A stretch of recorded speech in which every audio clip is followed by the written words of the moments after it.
Thanks, Scott. My children have been asking me, what should they tell their doctors? Is there any genetic component to this? Can they get Waldenstrom's? Is there, put it in a family history or something to that? Nothing was mentioned of that, so I'd be very interested to know. Great question. About the genetics. Want to start?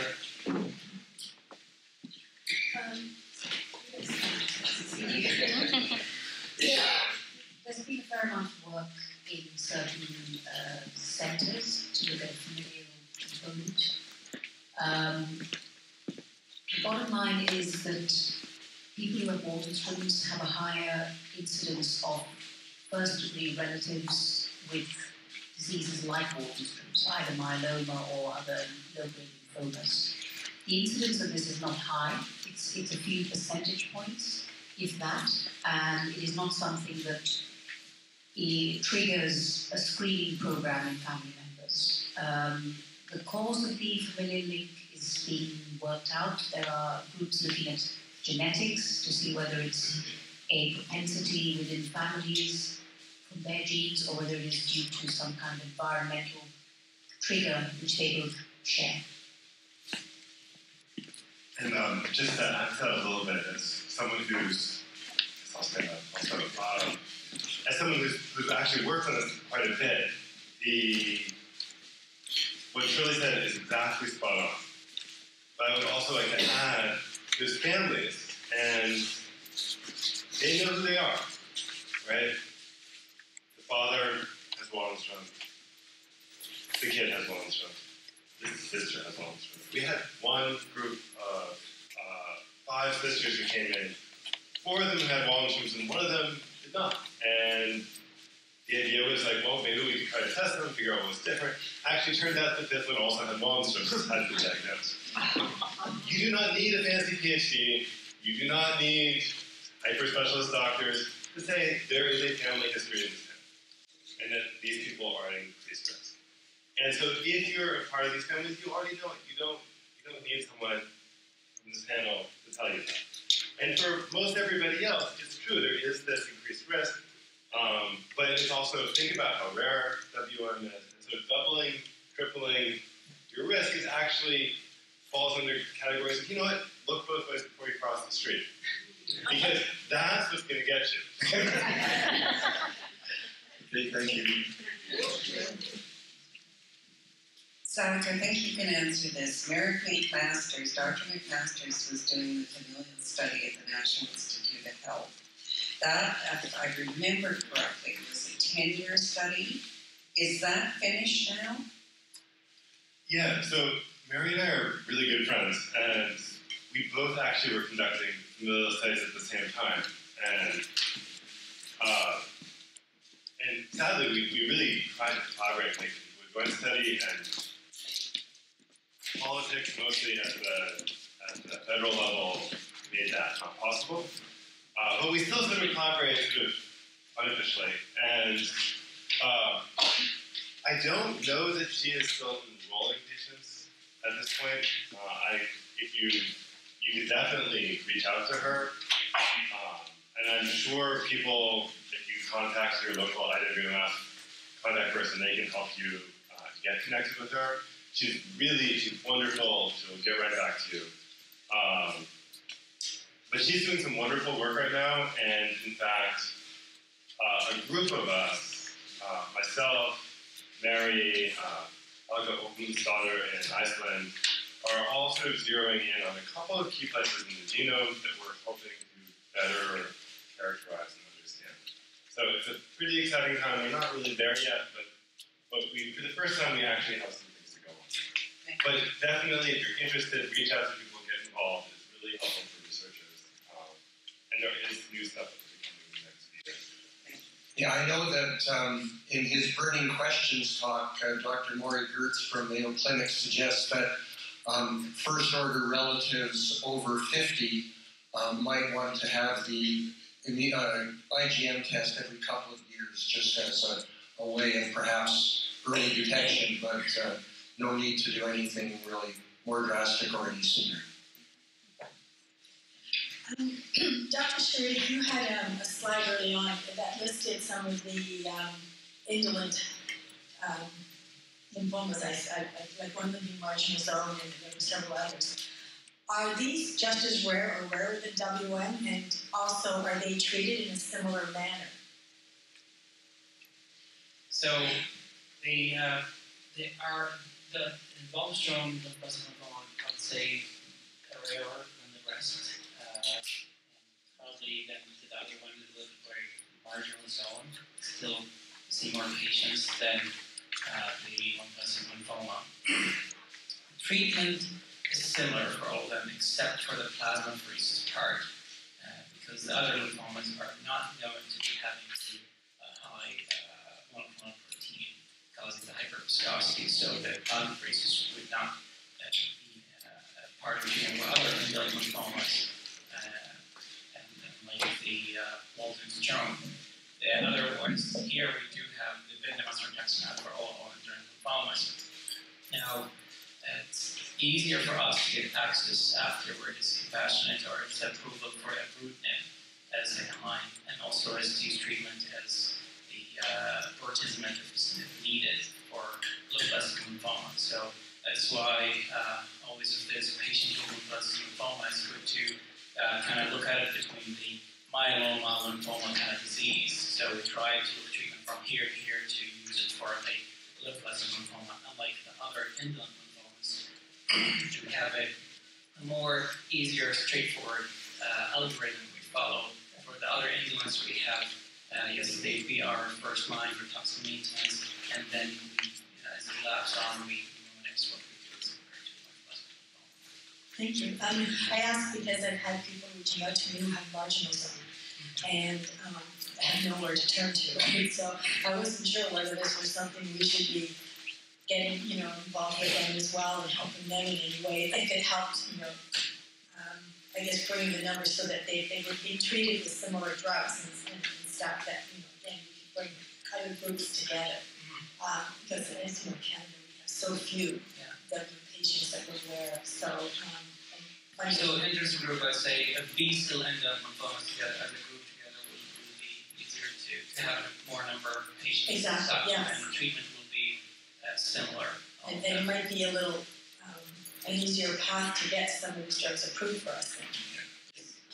Thanks. So I've got a question, if I might. At the recent IWWM meeting in New York 2 weeks ago, the consensus panel of international doctors added testing for the MYD88 genetic mutation to monoclonal IgM in the blood and lymphoplasmacytic cells in the bone marrow as criteria for definitely diagnosing Waldenstrom's. And I'm wondering, in the UK and in Canada, are WM patients routinely tested for the MYD88 and the CXCR4 mutations? So we'll be talking about our center here, not routinely tested our patients. Okay, we send testing for patients who we are not quite sure or don't have a definite diagnosis as this patient to be a lymphoblastic lymphoma. Like recently, I had a patient who has an IgG1 protein, which is not usual, not common to see the lymphoblastic lymphomas being IgG1 protein. And the patient did not have a lymphodenopathy, came in with signs of bone marrow failure, basically anemia, thrombocytopenia, and the bone marrow showed an indolent B-cell lymphoma. And these indolent B-cell lymphoma in the marrow, they can look all the same, and they might carry an immune phenotype, which basically the markers on the cell outside can look very similar and hard for the pathologist to confirm a diagnosis. So that's the situation as when we send the MYD88. Is there any chance that international consensus might influence the policy in Halifax? I think it would be, I think we're looking at that, and we're thinking that's going to be a standard for all patients who have symptomatic disease at least before starting treatment, and this is what we're working towards, that all patients who have symptomatic disease need to start treatment is to have MYD88 done. Okay, and Shirley, what's done in the UK?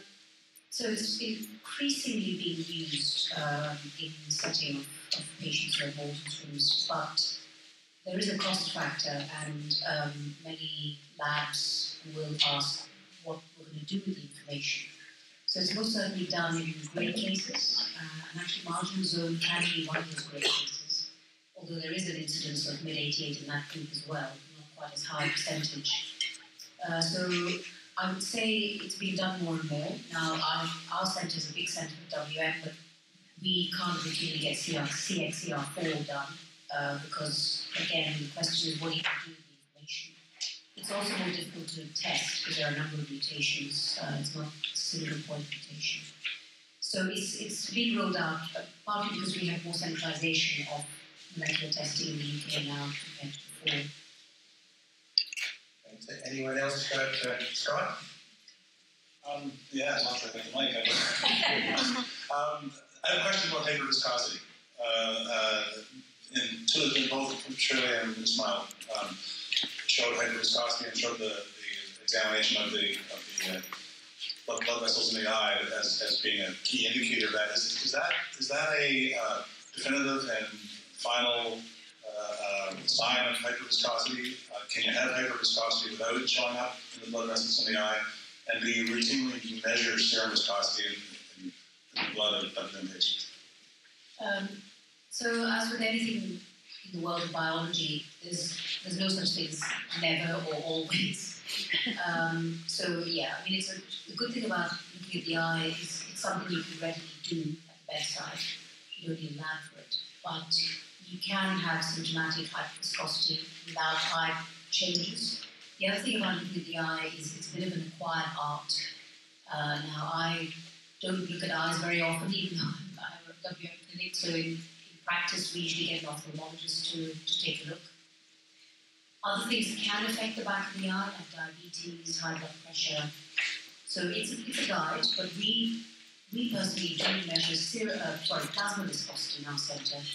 Many centres don't have the test, so they have to send it away. The turnaround time is relatively short, and you need to act before you get that result. So, a bit of a variable feast, I would say, and not a great test. There are a number of pitfalls in the plasma viscosity test. So, I mean, we tend to use it, but many centres don't have it available that quickly.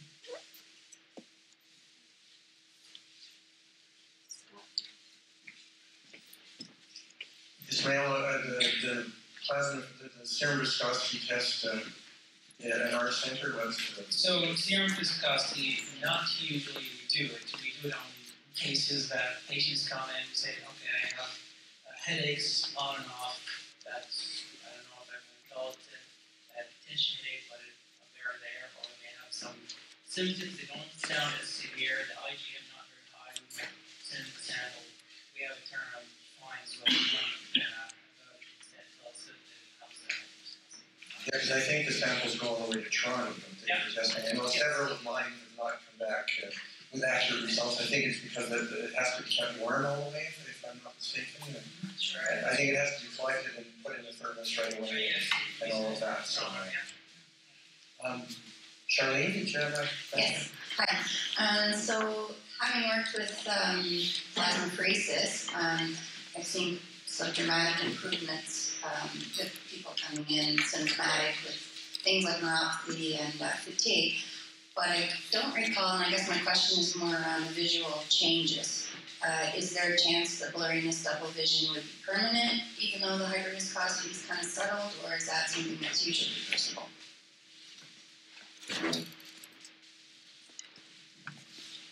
I think looking at the pathophysiology effect, you think like this would be reversible. Like my experience with the patient, they have improved with the treatment. Although I cannot say that all patients will be reversible. If there's a damage that's happened, it can be a permanent, yes. I would say it's generally reversible. Those are symptoms of very thick blood. So unless there's been a hemorrhage, for example, even that though, it would often clear up with time. So I would say it is reversible. Dr. Desai, you had mentioned Schnitzler syndrome, and I didn't quite catch what you were saying about that. Is that something common in a WM patient, and sort of what are the signs and symptoms and treatment for that? It's not common, to be honest. it's worth being aware of. The signs, it's primarily a sort of situation where it's like almost like an allergy response gone crazy for no apparent reason. And it's mediated by a cytokine called IL-1, which in some patients there seems to be an excess of this. It's got a few common features. One of the main ones is this urticaria rash affecting the skin, which can be very florid. You can get very marked systemic symptoms such as fevers, weight loss. I mean, the fatigue is often very prominent. And it is also something that, can link with WM, but if you treat the WM, that doesn't necessarily take care of it. So, in general, this availability of this drug anakinra, which can produce very, very dramatic responses. But you probably have to treat the underlying WM alongside it. So it is a rare condition, but if there is that characteristic urticaria response going on in the skin, then that's what one should think about. Yes, Dr. Sharif.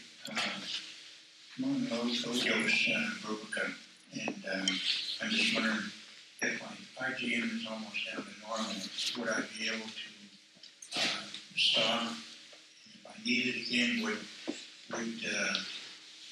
would my body reject it? Okay, so this is a very good question here, and I think it's going to keep on coming as we use more and more movement for patients either with lymphocytic lymphoma or other lymphomas like CLL. The recommendations basically continue on that drug indefinitely, or unless there's a disease progression or patients have intolerable side effects or complications from it.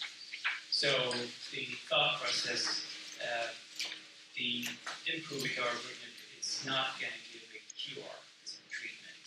It's going to lower disease burden, and very likely as it stops, then the disease or the cells are going to start growing again, and then patient relapse. Now, is there a chance that you might develop resistance to ibrutinib and not respond again in the future? As far as like there has been reports of ibrutinib resistance to treatment in other diseases, especially talking about CLL, and there are even some ways of testing now for that.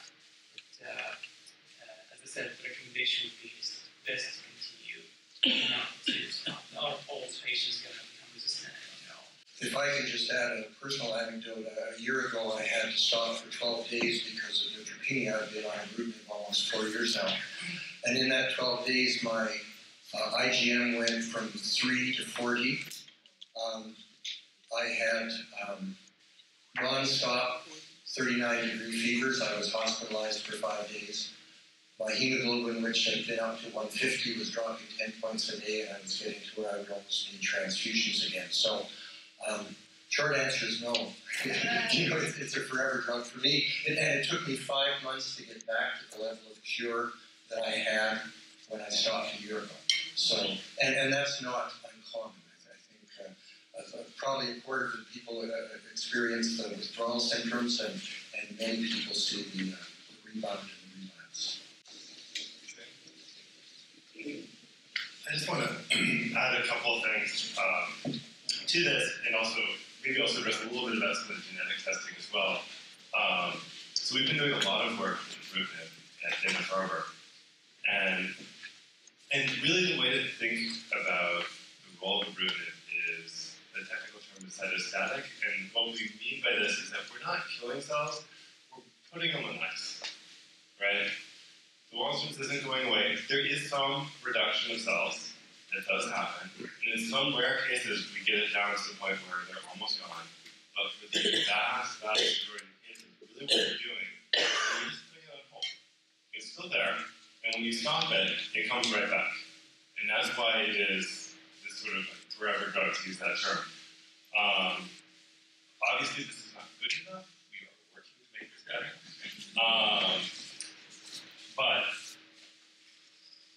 But for right now, that is where we are. And actually, there's a lot of work, even how how do you transfer people off as they become resistant?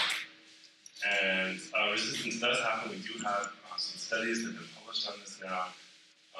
It's pretty complicated. I'll talk a little bit about it during my talk. But the one thing I do want to mention now relating to the genotypes is when people first respond, most people you'll see respond within 3 weeks. Beautiful, nice responses. There's a subgroup of people who will respond. And these are the CXCR4 people who have CXCR4 mutations. The median time to a major response is 6 months. Right? And one of the things we're seeing a lot happening in local clinics is people are used to seeing really rapid responses. You give them some of the CXCR4 mutation, you wait 3 weeks and there's nothing happening. You're like, that's going to work. And it does work. You just have to keep it up. And so that's something, this is where the genetic testing is important. And also it's worth mentioning that we do not see responses to ibrutinib in people who lack the MYD88 mutation. That being said, we don't actually have a good solution to this. We don't have a good CXCR4 test. We don't even really have a great MYD88 test. And depending on how you get tested, there's issues of false negative rates. There's, and this is something that, when you're at a specialized center, when you have a bunch of excellent hematologists, like here, you can get these tests, you can't get it everywhere. And this is something as a field that we need to work on, because it's great that you can get it at a specialized cancer hospital, but how do we make these tests readily available for all of Canada, all of the US, for all of the UK? And that's the answer, and keep the costs under control. And that's something that we don't have here in the solution for yet. Yes, Susan? I have a question about environmental factors causing Waldenstrom's or other blood-based cancers. As I'm the third person in my family with the blood-based cancer. My mother had CNS lymphoma, and then my brother had MGUS, and I had Waldenstrom's. So my question relates to, are there studies being done about environmental contaminants, such as chemical sprays, and the correlation of that with the development of different blood-based cancers? As a child, I lived in an area in New Brunswick where there were extreme heavy spraying done, chemical sprays done, like enough that it looked like the worst fog ever. I just go out and play in it, and nobody knew. You probably shouldn't do that. Anyways, in the early 60s, they did extreme sprays. So I'm just wondering, are there any studies being done? And I'd like to look into that more. I guess the answer is there are not enough studies being done of that sort.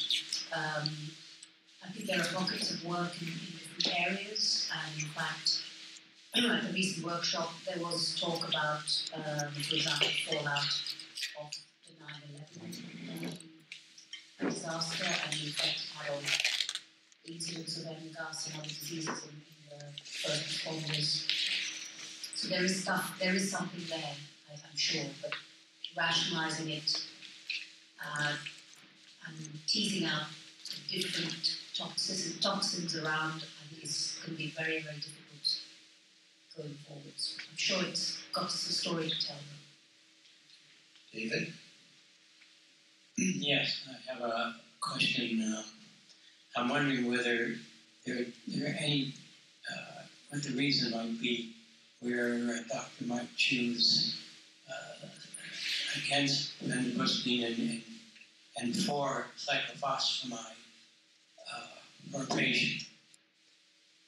So the question was either why we choose one or other drug? What circumstances would there be where you would choose cyclophosphamide instead of bendamustine for a patient? Okay. Well, I'll say what I think, and I can pass it on. So we generally give cyclophosphamide as part of the DRC regimen, dexamethasone and rituximab. This is a highly effective regimen that was developed by the Greek group, actually. Ours, to be honest, that's my first line, because I find it's a well-tolerated combination. It tends to work slow and steadily. But if we are looking to produce a more brisk and quicker response, then bendamustine probably has the edge. And so we would tend to use bendamustine and rituximab in people who need a more rapid response. Whereas DRC, which contains cyclophosphamide, has it's less it has less of a suppressive effect on the bone marrow. So we tend to do it in terms of speed of required response. That tends to be our approach anyway. Is dexamethasone the same thing as prednisone? It's a different steroid, but they have similar properties, yes. Because when I was getting chemo, we were using prednisone, but you switched over to dexamethasone. Well, I guess so prednisone has been in the armamentarium of lymphoma therapies for decades. Whereas in myeloma therapies, dexamethasone is the steroid of choice because it tends to be quite particularly toxic to plasma cells. So when the DRC regimen was conceived, I think that was one of the rationales for using dex instead of prednisone. But it's not a very high dose, so it might be to do with helping to limit the side effects or the reactions to rituximab. But so you can give the equivalent of one or the other. The dosing is slightly different, but for all intents and purposes, they're pretty similar. Shirley, I'm just curious that in those two regimens, why does one of them have dex and one not? Like why does bendamustine not be given with dex and cyclophosphamide is? Well, I think the BR regimen was conceived as part of an initial trial when it was compared to R-CHOP, and it was, I'm not sure why the feeling was steroids were not required as part of that, but that's how the regimen was built. And so it has stood the test of time. So whenever you start moving forward and comparing with other treatments, that sort of stem tends to stay the same. Otherwise, you need more trials just to clean that. I think it made us go sideways with that prednisone question, but Dr. Sharif was going to say something about cyclophosphamide and bendazone. Yeah, so Bendamustine. So RCD was our regimen here using the first line to just order it to all the best and some of the switch and bendamustine to the first line. RCD patients tolerate very well. The response was very well. We were very happy with the results we were seeing. Although when we reviewed the data and we looked at the bendamustine and rituximab trial compared to R-CHOP, which we look at it, the R-CHOP has rituximab, has cyclone, has also steroid on it. So, and showed that bendamustine supported that. That's what we went on. However, we see patients who are somewhat unfit, they may not tolerate the bendamustine rituximab, so we still use RCD for those patients as a first-line therapy. So still use it. And to turn this question interchangeably with dexamethasone, we both have this limit for the well-strong RCD or RCP, RCP protocol as well. Some patients sometimes they find prednisone, they have issues with prednisone, so we give them a little. Interestingly, even though both are steroids, some patients have more cyphers or insomnia or mood swings, more prednisone or dextro switch. That's on the way that we can do it here in the center. Or as I mentioned, for some patients, unfit, that's where we go as RCD as a first line therapy. Thanks. Anyone else? Teresa? Yeah, it's just a follow-up on the genetic testing for the CXCR4 mutation. And thanks for clarifying that it can be hard to get a good diagnosis. But I wondered under what circumstances someone might be tested for both of the mutations. Does that even make sense? So with M188, at least in Harvard, we do routine vaccines. To be honest, we treat everyone with. But that's because we're a specialist center that sees really just only Waldenstrom's and thousands of Waldenstrom patients. So we can do this, right? And we can even isolate out the tumor cells first before we even do the testing, which makes it that much more sensitive. But this is not something that we can do in general, right? It's not a solution that we can even ask another major hospital to do, let alone a smaller center. So we don't really have a good option. Now, why would you want to do both of these tests and why would we do it at the big center? Part of it is we're trying to understand what are the best therapeutic options. So right now, with all these different lymphomas, we go into a situation like, okay, well, you have CLL, this is the protocol. But we're starting to learn there's different versions of it. Just like there's different versions of WM. And which ones, what version of this you have may influence what you choose. Some of these subtypes respond better. So for instance, the most straightforward case is people who do not have the MYD88 mutations really don't do well with it. They just don't.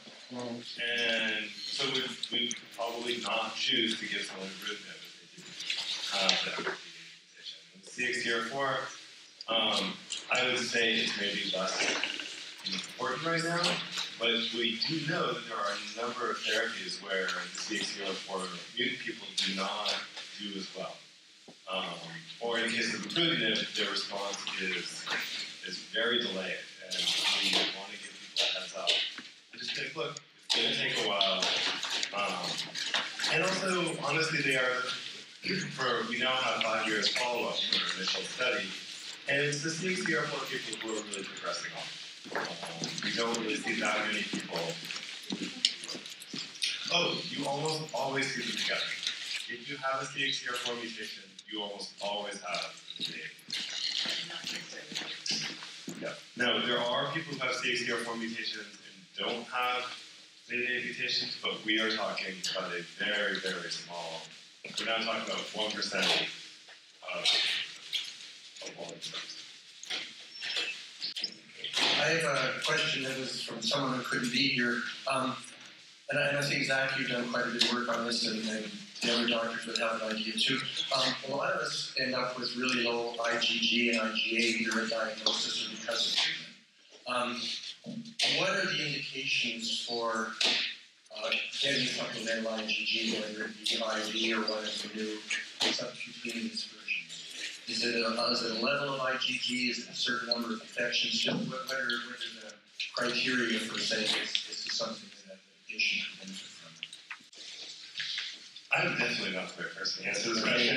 I'm going to pass this on, but I do want to just quickly say, I have done some research work on it, is that this is not something that typically improves with therapy.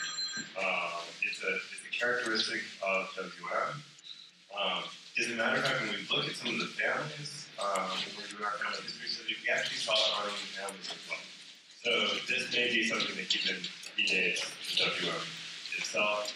It's not something we understand very well, but I guess basically it's complicated, and it's probably something that we don't have any really good methods for other than doing Yeah, I kind of like to look at it as that when WM is active, the system is almost distracted into just focusing on IgM and doesn't really produce enough IgG or IgA. Now, the triggers for IVIG, which is replacement of antibodies, is usually recurrent infections in the presence of no antibody. It's not just their antibody level on their own. Because any intervention has a potential side effect or reaction. The other thing is that IVIG, antibody reactive, it's pretty scarce, it's very expensive. And so in the UK, you have to go through quite a stringent series of tests, if you like, to be eligible for it. So you have to have an IgG less than 5 grams per litre. And you also have to have evidence for recurrent infections, you have to be vaccinated. against a number of bacteria. And only then do you get agreement to have this. And even then, you've got to have it constantly reviewed. So it's quite a problem, at least in the UK and Europe. It often deepens in treatment, unfortunately, because a lot of our treatments are very deep B-cell depleting. So one has to be quite pragmatic about it. It needs to be given once a month IV, or, as Ron says, you can give it subcutaneously once a week. So we have a program in the hospital where the patient is taught to self-inject, so they don't have to come up to the hospital as often. But it's extremely useful in patients who have recurrent infections, but certainly get quite a few hoops to jump through the UK. So basically, what you just said, the same for us here. Patients need to have very low immunoglobulins, at the same time having a serious blood-through infections or serious infections that's causing patients to be admitted to hospital to having treatment like having pneumonias, basic infections like sinus infections in a few months that can be had because patients have to continue monitoring those patients about patients who have a very serious infection. Those are the ones that will look and try to address that and start IVIG. The larger population patients that we deal with are the multiple myeloma patients that are in a similar category here. And we see those patients, they do well, right? We don't see that, like, even though these patients, they live in treatment the rest of their life when we start them as compared to Waldenström they don't. And these patients still, we don't see the significant, yes, there's increases in infection, but not very severely, like needing to be admitted to the hospital every month with pneumonias or abscesses or anything like that to require to be given IVIG.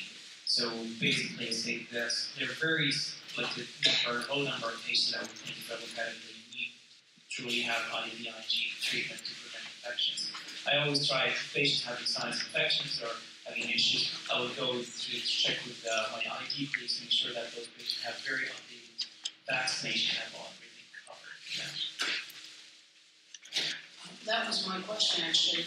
But, so that's the same case with IgA as well, is it that you wouldn't do it unless you had infection? I don't think there is an IgA. Some IgGs have a little bit in it, but right? Just a very quick question. When you were describing the treatment options and the continued maintenance therapy for 2 years, what happens after that? After the 2 years? So after the 2 years, we'd see those as we look, these patients now are back in remission. So basically, we go back to the first start, which is watch and wait. This patient now is asymptomatic, watch and wait. So at first, I watch those patients every 3 months to say their immune globulins, because their M proteins, see how it is if it's strong or not. Look at their CBC and the risk of blood work, including kidney and liver function as well. So, and each patient is different when we follow them after 2 years. Like, for example, there are some patients, they still have after 2 years, the monoclonal protein is still there, and actually is a little bit high, or they still have had some lymph nodes, or they have, so those guys, I'll keep a closer eye on them, because I know these patients, they will end up in relapse and need treatment sooner. Other patients, they are in a complete remission, meaning even the IgM is still gone after the 2 years. I'll just sit tight and watch. There's monoclonal protein, so I'd sit. So repeat their blood work less frequently as compared to the ones they still have an infinite monoclonal protein in their blood.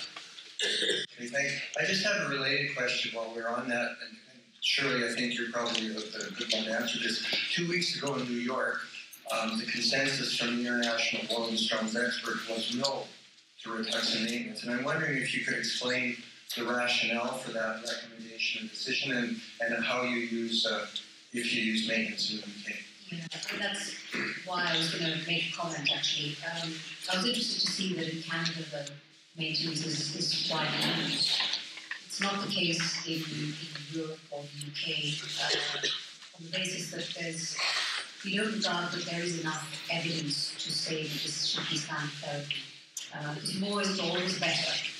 and there can be, and have been, there are just greater risk of infections that can happen. There are some other much rarer complications with rituximab therapy. So the main evidence for rituximab maintenance is, as Ismail said, in the other lymphomas, where the follicular lymphoma, which was studied in large numbers, but the same hasn't been redone or recapitulated in Waldenström's. There have been a couple of more recent publications from Dr. Castillo, and the original one was Stephen Trion's. But they were studies of a retrospective nature. They weren't powered to study this question, and that is always, one has to be very careful interpreting the data, because although it may seem better, it doesn't really, they weren't powered to actually look at this question. So there are other things that could come through that may tell us in the end that actually there's not a net benefit from rituximab maintenance. So I think when we had a discussion about this in New York, the consensus in the end was that it could not be recommended as standard. So we tend not to use it. I've seen some patients who refer to our centre who haven't had it because they've been treated with it in their own centre. And, many of them have a deeper response, but I think if we did it across the board, we'd probably see the emergence of other complications. Perhaps more so in the WM population compared to follicular lymphoma, for example. Thanks. Who's next? Paul. I wonder if, Zach, if you had a comment about that, because I think Dana-Farber sort of uses Rituxan maintenance as sort of general. Yeah, I mean, yeah, we do. But now I'm, again, not really the right person to answer this question since I'm a PhD scientist and not a clinician. So to the extent I study this, I get a spreadsheet. It's a little different.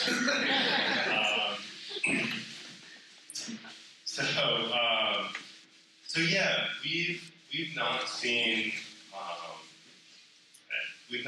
a lot of toxicity associated with maintenance, but it's not enough to give sufficient worry. That being said, what Shirley and is saying is, I think, spot on. It's a question of, it's more of a judgment call, right? It's hard to get enough, even at a center like Dana-Farber, it's hard to get a big enough study and follow it long enough to be able to answer this question. Because you don't want to just see, well, what's the initial response? You really want to see, like, wait, what are the long-term toxicities? Are there things that happen 10 years down the line that are going to cause problems? That's a 10-year study. After you enroll the several hundred people it would take. So this is where it gets tricky, and so then you have to make a judgment call based on the available evidence. What we've observed about the additional risk, what we think the additional benefits probably are, and everyone, I think, can reasonably come to certain conclusions about the best treatment. It's just, if you're going to come down with a guideline and say everybody should do this, that's where we have to be a little bit well, Okay, thanks. Are there any other questions? Dr. Sharif, for the maintenance therapy, would it be possible to transfer it to an oncology unit in Yarmouth? For the maintenance therapy, patients can receive it in Yarmouth. Right. This has been our practice lately. That's what we've been doing. Is that when we give the first cycle here in Halifax, if patients have no issues, then we do the subsequent treatments in the other community centres, including Yarmouth. And actually there we have Dr. Yusuf Kim from internal medicine. He's helping us a lot with supervising those patients. We still like to follow up on those patients, come back to us to see them the week prior to the treatment, and then they proceed to there. So this has been becoming more and more practice lately as compared to in the past. I think maybe the last couple of years or so we've been doing this more and more, mainly because our medical unit is becoming very busy with patients. We have more and more patients staying on treatment, either myeloma patients or lymphoma, because these treatments, the maintenance therapy, the patients living in treatment for many years, we haven't used to have this like 10 years years ago, but now we do, so we're getting busier, so we are more. And the nursing staff and physicians in the periphery community center are becoming more comfortable to supervise these patients. So, yes, it is. Thank you. We like your answer. Sandra.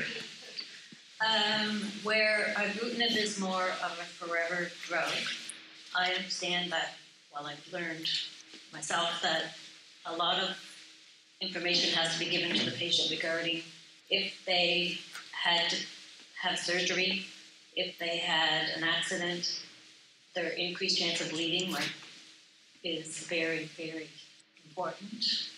That if they were scheduled for surgery, that they have to go off the drug for a few days beforehand because of the chance of bleeding. And I don't know. I know initially when I was giving it, or I wasn't giving it, but supervising it, I didn't really know that. But patient education is important, that's all I'll say. Yeah, I think that's very true. Ibrutinib has an anti-platelet effect, so if you're going to have dental surgery, anything invasive, you do need to stop it for about at least 3 days before, and a similar number of days after the procedure before you resume it. You then run the risk, of course, of having these withdrawal effects, but in the end, safety is paramount. It can also cause cardiac rhythm problems, which for the most part can be readily managed. But if someone is already on, say, a blood thinner for cardiac dysrhythmia, we all wonder about adding in ibrutinib, and if they're on aspirin as well. It's I think the bottom line is that there's less fear than there used to be because most things are manageable. So we have a number of patients who are on, for example, rivaroxaban or apixaban and ibrutinib, and they're okay. If someone has to be on antiplatelet and rivaroxaban and ibrutinib, we would seek the advice of our clotting specialists and make a case-by-case decision about that. I guess in the end, we try and forge ahead with the drug because it has a therapeutic benefit, and try and work around the other things that happen. And for the most part, it's manageable, but sometimes something has to go. Thanks very much, panel.